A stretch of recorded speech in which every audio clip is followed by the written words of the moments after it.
if someone asked you about your company's business strategy, what would you do? Would you freeze? Maybe you'd just say something basic like, we want to grow. In today's video, I'm going to teach you 7 powerful phrases in English to use to describe your business's strategy, its market, its products, and it's going to be clear and professional. Now, because you know that I am Andrea Fixes Your English, I'm going to teach you the phrase. We're going to break it down into simple English so that you understand exactly what it means. And I'm also going to give you real life examples. These are some of the phrases that I teach my students to use in their working life. And at the end, I'm going to give you a bonus tip on how you can impress during meetings. If you're ready, let's begin. The first phrase I'm going to teach you is, we're focusing on market penetration. One more time. We're focusing on market penetration. What does that mean? Well, if I were to break it down for you, it would be, we're trying to sell more product to the customers we already have, that we currently have. So this is an example.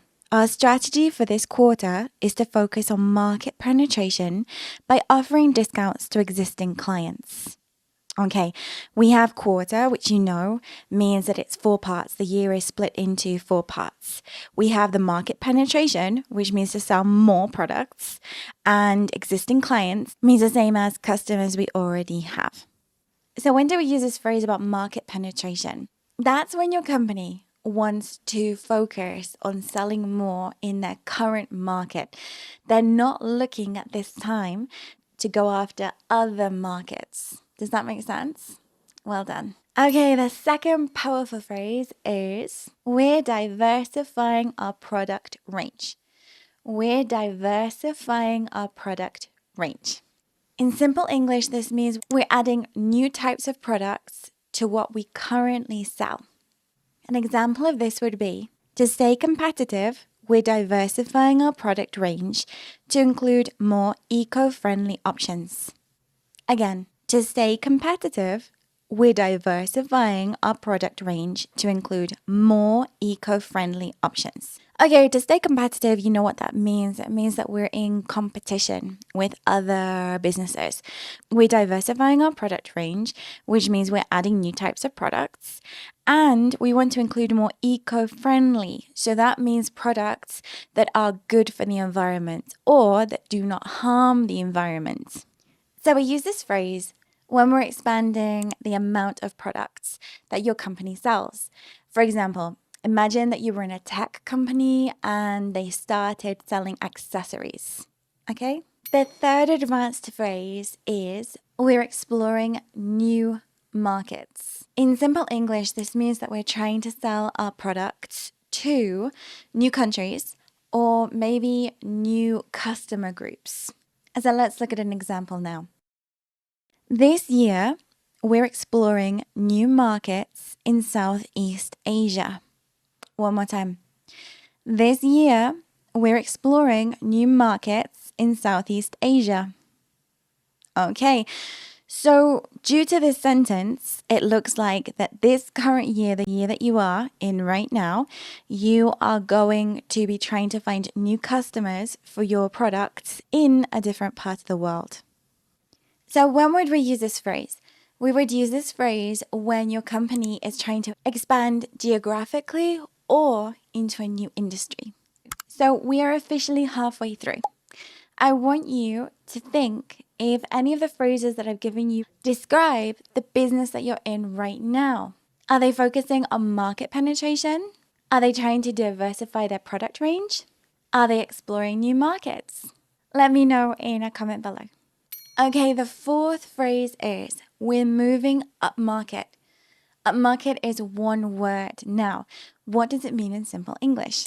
It means that we're starting to sell more expensive and also higher quality products. Let me give you an example. With our new premium line, we're moving upmarket to attract wealthier clients. Okay, so there's many different lines that you have. Maybe one is everyday products, but this is a premium line. Premium means that your products or services are offered at a higher price due to it being perceived as being higher quality or being exclusive, etc. So when do we use this phrase? We use it when your company is shifting to more luxurious products. They're higher end, they're premium. Okay, the fifth phrase is, our strategy is customer-centric. In simple English, this means that you focus on what your customer wants and what it needs. And let me give you an example. Our new app design reflects a more customer-centric approach. One more time. Our new app design reflects a more customer-centric approach. This means that your company is designing a new application and that it's focused specifically on what your customer wants and what it needs. So when do we use this phrase? We use this phrase when your business is focused specifically on the customer. Its planning, its design is all about what your customer wants and what your customer needs. The sixth phrase is, we're creating a niche product. Now, this word niche that we say in British English is also pronounced niche. You'll hear that maybe in American English, but it's the same word. In simple English, this would mean that we're making something special for a small but select amount of people. Let me give you an example now. The smartwatch is designed for athletes. It's a niche product. One more time. The smartwatch is designed for athletes. It's a niche product. So a smartwatch is one of those watches that you wear on your wrist and it gives information, right? For example, heart rate, how many steps you've walked. There's many different kinds of smartwatches. But this one is designed for athletes. Do you see that's why it's a niche product?